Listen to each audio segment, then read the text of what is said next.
Il TG del quotidiano La Nazione Siciliana, notizie della Sicilia in 3 minuti. Urso, Trantino e Confindustria Catania contro la SAC. L'insoddisfazione nei confronti della SAC, società di gestione dell'aeroporto di Catania, ieri è diventata esplicita. Ha iniziato il ministro Urso in una lettera all'ENAC ricordando l'urgenza delle opere strategiche per lo scalo attese da 11 anni, chiedendo verifiche sul rispetto degli impegni del concessionario SAC e mettendo in dubbio che il Terminal A sia adeguato a contenere il traffico di passeggeri previsto.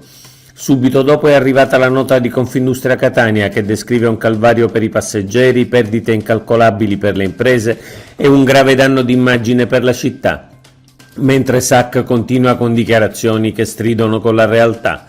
E per finire il sindaco Trantino insieme ai parlamentari di Fratelli d'Italia, sostenendo che la conduzione dell'aeroporto da parte di SAC si sia rivelata evidentemente carente e che sulla gestione dell'emergenza molte cose non hanno funzionato.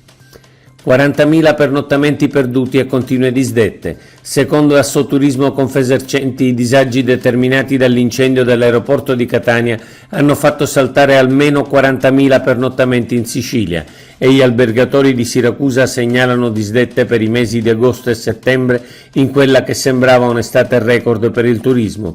Vanno attuati subito interventi per mettere il riparo a questo vero e proprio disastro.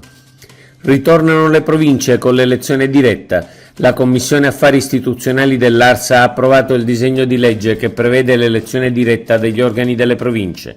Il testo andrà a settembre all'esame dell'Aula e si prevede il voto per la primavera del 2024. Si tratta di uno dei punti principali del programma del governo Schifani. Sembra si sia scelta la linea di non attendere l'abrogazione della legge nazionale, vista la competenza esclusiva della Regione in materia e le assicurazioni sulla volontà del governo nazionale di non impugnare la legge. Schifani chiede di poter sostituire dipendenti pensionati, autorizzare la Regione siciliana a indire nuovi concorsi per sostituire il 100% del personale andato in pensione dal 2021 in poi.